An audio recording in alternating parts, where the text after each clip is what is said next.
మీ business ఏదైనా మీ ఊర్లో promotion చేయాలంటే అది సుమన్ టీవీతోనే సాధ్యం. ఇప్పుడే సంప్రదించండి. నమస్తే, welcome to Suman TV.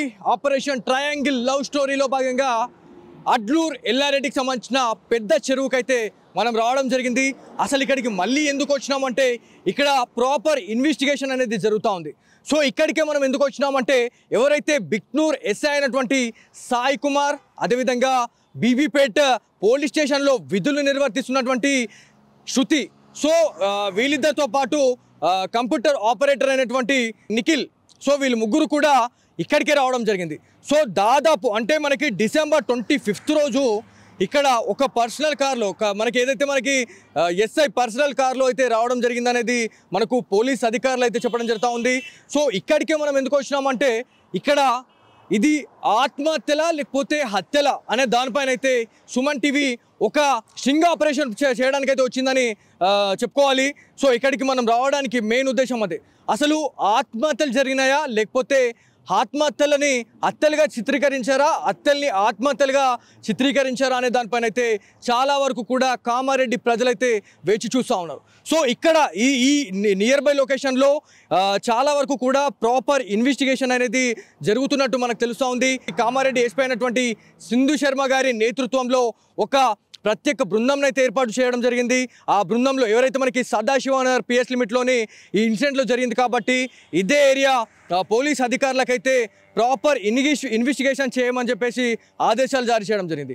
So Sadashivnagar CI అదేవిధంగా ఎస్ఐ వీళ్ళిద్దరూ కూడా వీళ్ళ నేతృత్వంలోనే ఈ కేస్ ఇన్వెస్టిగేషన్ అనేది ప్రాపర్గా జరుగుతుంది అని చెప్పేసి మనకు ఒక ఇన్ఫర్మేషన్ అయితే రావడం జరిగింది.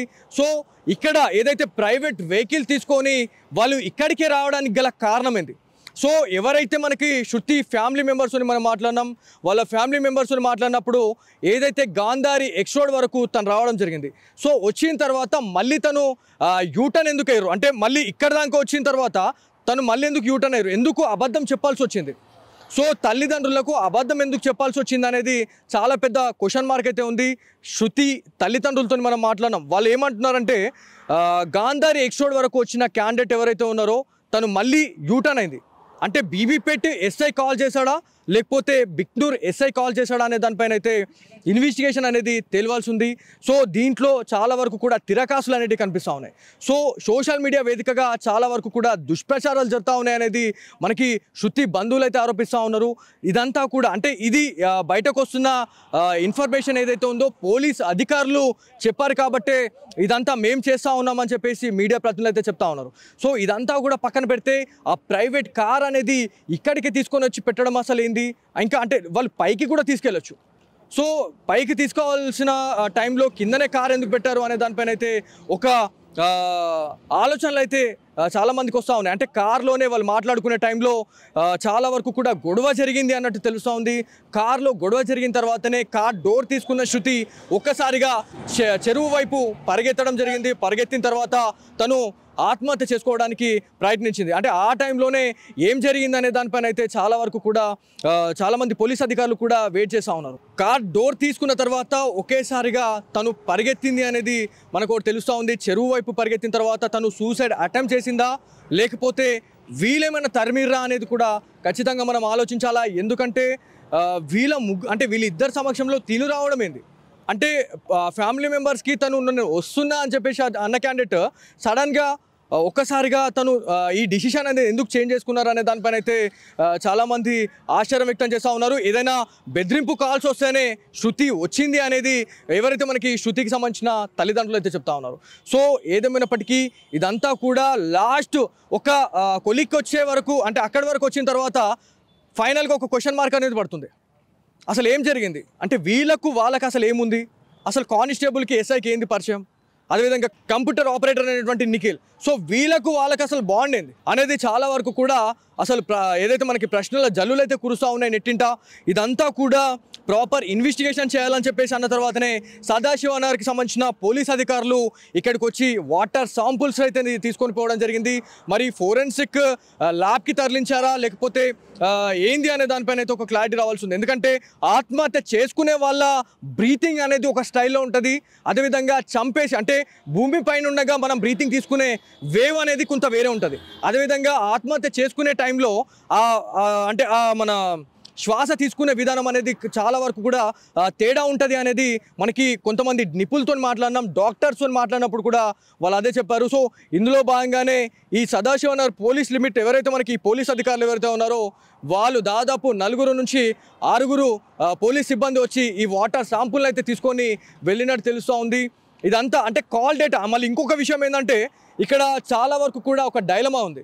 సో ఎస్ఐ దగ్గర ఎన్ని ఫోన్లు ఉన్నాయి, కానిస్టేబుల్ శృతి దగ్గర ఎన్ని ఫోన్లు ఉన్నాయి, కంప్యూటర్ ఆపరేటర్ నిఖిల్ వాళ్ళ దగ్గర ఎన్ని ఫోన్లు ఉన్నాయి. సో మనం ఇవాళ సదాశివనగర్ పిఎస్ దగ్గరికి వెళ్ళిన తర్వాత సిఐ గారితో ఎస్ఐ గారితో మనం మాట్లాడే టైంలో ఖచ్చితంగా ఒత్తిడి ఉంటుంది. ఎవరైతే ఉన్నత అధికారులు ఎవరైతే ఉంటారో ఖచ్చితంగా ఒత్తిడి ఉంటుంది. ఐ రిపీట్ అగైన్, ఎందుకంటే ఈ క్లూస్ అనేది బయటకు పోతే వాళ్ళ జాబ్ పైన కూడా ఎఫెక్ట్ అయ్యే అవకాశం ఉంటుంది. కాబట్టి మేము ప్రాపర్ ఇన్వెస్టిగేషన్ అనేది చేస్తూ ఉన్నాం. చేసిన తర్వాతనే నిజాలు అనేది బయట పెడతామని చెప్పేసి పోలీస్ అధికారులు చెప్తా ఉన్నారు. కాకపోతే అక్కడ మనం వెళ్ళిన తర్వాత మనం చూసిన విజువల్ ఏముంది అంటే 3 ఫోన్లు మాత్రమే చూసినాం. ఒకటి ఐఫోన్ ఉంది, 2 ఆండ్రాయిడ్ ఫోన్లు ఉన్నాయి. సో ఈ 3 ఫోన్లు అనేది ఎవరి, ఎస్ఐ గారి ఎన్ని ఫోన్లు, అదేవిధంగా కానిస్టేబుల్ శృతికి సంబంధించిన ఎన్ని ఫోన్లు, కంప్యూటర్ ఆపరేటర్ ఎన్ని ఫోన్లు, సో ఎంతమంది రికవరీ చేశారనే దానిపైన అయితే ఒక డౌట్ అయితే ఏర్పడుతుంది అనేది తెలుస్తూ ఉంది. కాకపోతే శృతికి సంబంధించిన తల్లిదండ్రులు వాళ్ళ అన్న చెల్లెలు కూడా ఒకటే చెప్తా ఉన్నారు, సోషల్ మీడియాలో దుష్ప్రచారం చేస్తూ ఉంది అని చెప్తా ఉన్నారు. ఇంకొకసారి అట్లాంటివి జరిగితే మాత్రం ఖచ్చితంగా మేము పరువు నష్ట దావా కింద కూడా మేము కేసులు పెట్టడానికైతే మేము రెడీ ఉన్నాం అన్నట్టుగా వాళ్ళు మాట్లాడుతూ ఉన్నారు. ఇదంతా కూడా ఇక్కడికి రావడానికి మెయిన్ మోటో అదే. సో వాళ్ళు గాంధారి ఎక్స్ రోడ్గా అంటే మనకి ఈ రూట్ ఏదైతే ఉందో ఈ రూట్ వచ్చేసి కామారెడ్డి నుంచి నిజామాబాద్కి వెళ్ళే ప్రధాన రహదారిది. కామారెడ్డి నుంచి నిజామాబాద్కి వెళ్ళే ప్రధాన రహదారిగా మనం చెప్పుకుంటాం. అదేవిధంగా మనకి ఇటు సైడ్ లెఫ్ట్కి చూసుకుంటే రైట్ సైడ్ మనకి లెఫ్ట్కి చూసుకుంటే ఉడిపి కృష్ణ హోటల్ అనేది ఉంది. ఆ రూట్ చూసుకుంటే మనకి గాంధారి. సో గాంధారి నుంచి శృతి ఇదే రూట్ గుండా వచ్చారు. ఈ నుంచి యూటర్న్ ఎట్లా అయ్యారు అనేది మనకు తెలుస్తుంది. అంటే ముందుకెళ్ళిన తర్వాతనే మనకి యూటర్న్ ఎక్కడయ్యారు, ఎక్కడ వాళ్ళు మీట్ అయ్యారు, మీట్ అయిన తర్వాత ఎవరెవరు కలిసారు, మళ్ళీ తర్వాత 4వ పర్సన్ ఎవరైనా ఉన్నారా. సో ఇదంతా కూడా ఆత్మహత్యలు కాదు, 100% హత్యలే అన్నట్టుగా మనకు అనిపిస్తూ ఉంది. ఎందుకు అనుమానాస్పదంగా ఇదంతా మనం ఎందుకు హత్యలే అని మనం బల్లగుద్ది చెప్తున్నామంటే ఎస్ఐ గారి గురించి మనం మాట్లాడుకుంటే ఖచ్చితంగా తను ఒక 10 మందినైనా అరుచుకునే క్యాండిడేట్. ఎందుకంటే నేను పర్సనల్లీ తనతో ఇంటర్వ్యూ చేసినాను కాబట్టి ఇంత బల్లగుద్ది నేను ఎందుకు చెప్తా ఉన్నానంటే అంత స్టామినా ఆయన దగ్గర ఉంది. సో అట్లాంటి క్యాండిడేట్ని పడేసే అంత సీన్ అయితే లేదు అని చెప్పేసి మేమైతే అనుకుంటున్నాం. కాకపోతే ప్రాపర్ ఇన్వెస్టిగేషన్లో సెల్ ఫోన్ సిగ్నల్ ఆధారంగానైతే వీళ్ళని ట్రేస్ చేయడం జరిగింది. మరి అదే నియర్ బై లొకేషన్లో ఏదైతే 12 గంటల నుంచి దాదాపు ఏదైతే మనకి 7 o'clock వరకు కూడా ఈ ట్రేస్ అవుట్ అనేది చేశారు అనేది పోలీస్ అధికారులు చెప్తా ఉన్నారు. సో ఈ టైంలో నెట్వర్క్ సిగ్నల్స్ ఏమైనా వేరే వాళ్ళే ఉన్నాయంటే మాత్రం ఖచ్చితంగా ఈ కేసు అనేది ఖచ్చితంగా టర్న్ అయ్యే అవకాశం ఉంటుంది. ఎందుకు టర్న్ అయ్యే అవకాశం ఉంటుంది అంటే ఇది ఖచ్చితంగా ఆత్మహత్యలు కాదు, ఇది 100% హత్యలే అని చెప్పేసి తెలుస్తూ ఉంది. పర్సనల్ ఏవైతే లావాదేవీల గురించి ఇవన్నీ జరిగినాయా అనేది కూడా ఒక క్వశ్చన్ మార్క్ అయితే ఉంది.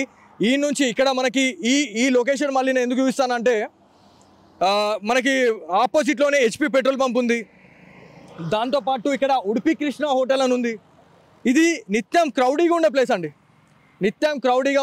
ఇది చాలా వరకు కూడా ఈ హోటల్ గురించి మాట్లాడుకుంటే నిత్యం చాలా వరకు కూడా వెళ్ళే వాళ్ళు ఎవరైతే మనకి ట్రావెలింగ్ చేసే వాళ్ళు ఎవరైతే ఉంటారో ఎవరైతే మనకి ట్రక్స్ కావచ్చు అవి కూడా ఎక్కువ ఆపే అవకాశం ఉంటుంది.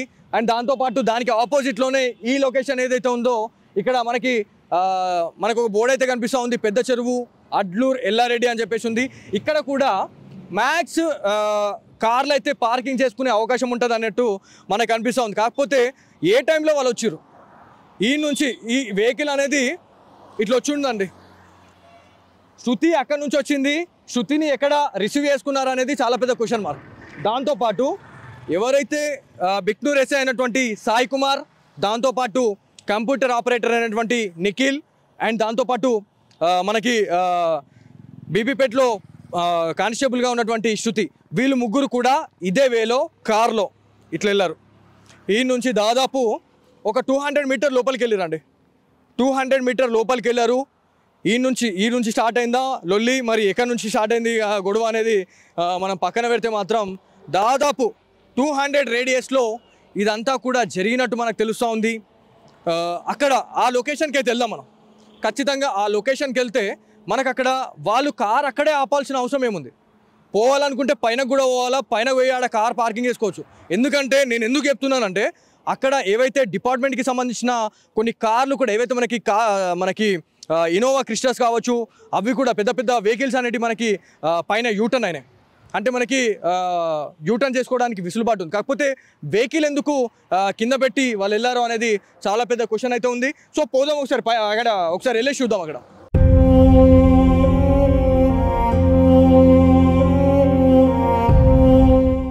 సో ఆ కార్ టర్నింగ్ అయిన తర్వాత ఇక్కడికే వచ్చింది. సో ఇక్కడ కార్ పార్కింగ్ చేశారు. ఇక్కడనే వాళ్ళు దాదాపు గంటల తరబడి మాట్లాడుకున్నారా, లేకపోతే ఏం జరిగింది అనేది మాత్రం ఖచ్చితంగా దేవుడికి ఎరుగు. ఇక్కడ మాత్రం ఆ వెహికల్ తీసుకొచ్చి ఇక్కడే పార్క్ చేయడం జరిగింది. అదొక I-20 వెహికల్. ఆ వెహికల్ అనేది ఇక్కడే పార్క్ చేశారు. దీంట్లోనే దాదాపు ఒక 1 to 2 అవర్స్ వరకు ఇక్కడ ఉన్నట్టు మనకు ఒక సమాచారం అయితే వస్తూ ఉంది. అంటే ఏంటంటే అంటే వీళ్ళు కార్లోనే వాళ్ళు ఏం మాట్లాడుకున్నారు అంటే ఏంది అనే దానిపైన అయితే చాలా వరకు కూడా చాలామంది ఆలోచిస్తూనే ఉన్నారు. సో ఇక్కడ దాదాపు పార్కింగ్ చేసిన తర్వాత ఎవరైతే శృతి అంటే వాళ్ళు మాట్లాడిర్రా, లేకపోతే తిట్టిర్రా, లేకపోతే కొట్టిర్రా అనేది పక్కన పెడితే మాత్రం ఒక్కసారిగా తను కార్ డోర్ అయితే తీసుకున్న తర్వాత తను ఇక్కడ నుంచి దాదాపు 100 to 150 మీటర్ అనేది తను పరిగెత్తడం జరిగినట్టు మనకు తెలుస్తుంది. ఎందుకంటే దాడి జరిగిందా లేకపోతే ఇంకేం జరిగింది అనే దానిపైన అయితే చాలా వరకు కూడా వేచి చూస్తున్న పరిస్థితి అయితే ఉంది. ప్రతి ఒక్కరు కూడా అసలు ఏం జరిగిందనే దానిపైన అయితే ఒక ఉత్కంఠతోనైతే ఎదురు చూస్తూ ఉన్నారు. అంటే ఏం జరిగింది అంటే పోలీస్ డిపార్ట్మెంట్లో ఇట్లాంటి ఇన్సిడెంట్ జరగడం అనేది చాలా వరకు కూడా బాధాకరం అని చెప్పుకోవాలా. ఈ నుంచి పరిగెత్తిన శృతి అక్కడికి వెళ్ళి తను ఆత్మహత్య చేసుకునే టైంలోనే ఎస్ఐ సాయి కుమార్, దాంతోపాటు కంప్యూటర్ ఆపరేటర్ అయినటువంటి నిఖిల్, వీళ్ళు ముగ్గురు కూడా ఆమెని కాపాడబోయి వీళ్ళు కూడా దాంట్లో పడిపోయారా అనేది కూడా మనం ఆలోచించాలా, లేదంటే ఇంకొక వేవ్ కూడా ఆలోచించాలా. సో ఒక్కసారి పైకి వెళ్ళి ఇంకొకసారి చూద్దాం అక్కడ.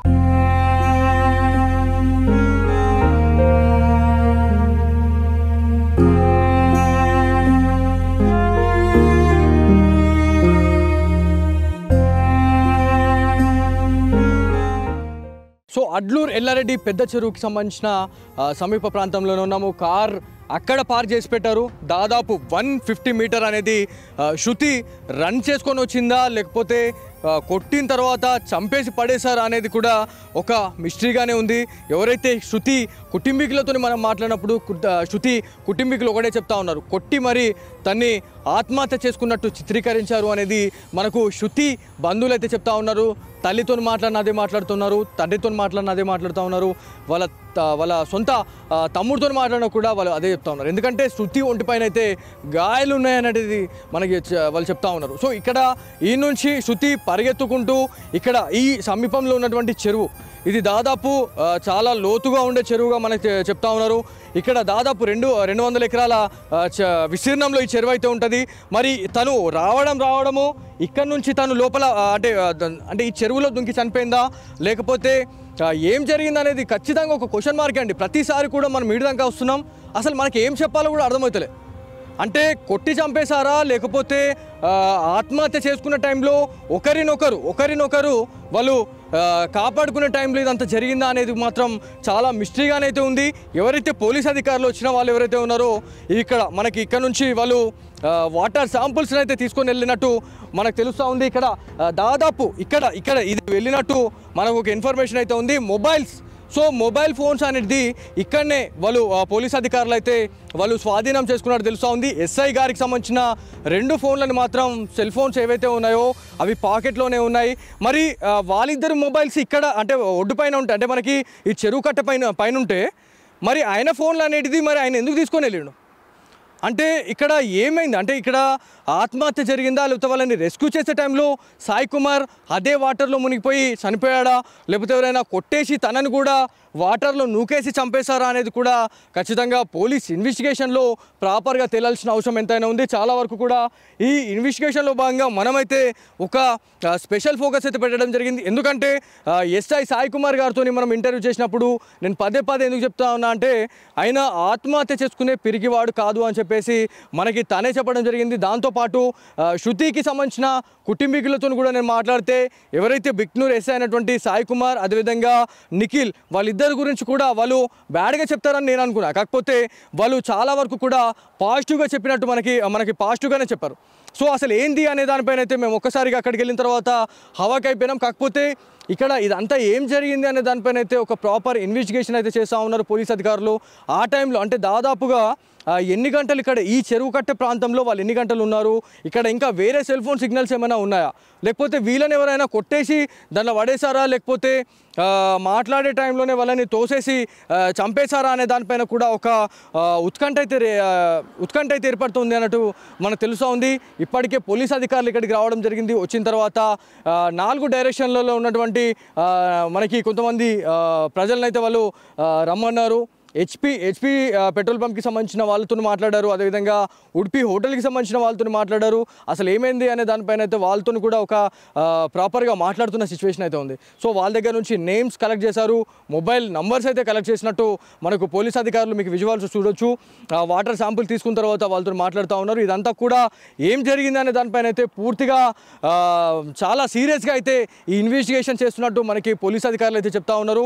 సింధు శర్మ గారు ఒకే మాట చెప్తా ఉన్నారు, ఒకవేళ ఇట్లాంటి క్లూస్ అనేది ఏమైనా బయటకు పోతే మాత్రం ఖచ్చితంగా కఠిన చర్యలు తీసుకుంటాము సంబంధిత అధికారులపైన అని చెప్పేసి అన్న తర్వాత ఎవరైతే సంబంధిత అధికారులు ఎవరైతే ఉన్నారో వాళ్ళు కూడా అసలు ఎలాంటి క్లూస్ బయటపడ్డా కూడా వాళ్ళు చెప్పడానికి రెడీగా లేరని చెప్పుకోవచ్చు. సో ఇక్కడ నుంచి మనము నెక్స్ట్ ప్లేస్ వచ్చేసి ఎక్కడైతే యూటర్న్ అయ్యారో అంటే గాంధారి ఎక్స్ రోడ్ నుంచి శృతిని తీసుకొని రావడం జరిగింది.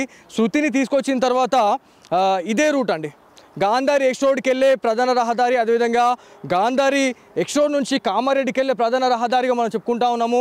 ఈ దారి గుండానే వాళ్ళు వచ్చారు. వారు శృతి రావడము అదేవిధంగా వీళ్ళు వెళ్ళడం కావచ్చు, ఇది ఒకటే రూట్. సో ఈ ఒక్క రూట్ వల్లనే వీళ్ళు ఇక్కడికి రావడం జరిగింది. ఈ నియర్ బై లొకేషన్లో ఫోన్ ఏదైతే మనకి సీసీ కెమెరాస్ ఏవైతే ఉన్నాయో ఆ సీసీ కెమెరాస్ని జల్లడ పట్టే పనులు అయితే పోలీస్ అధికారులు అయితే ఉన్నట్టు మనకు తెలుస్తూ ఉంది. ఇదంతా కూడా ఏం జరిగిందనే దానిపైన అయితే ఒక పూర్తి ఇన్వెస్టిగేషన్ అయితే చేస్తూ ఉన్నామని తెలుస్తూ ఉంది. సో ఎక్కడైతే యూటర్న్ అయ్యారో అక్కడికి కూడా వెళ్దాం.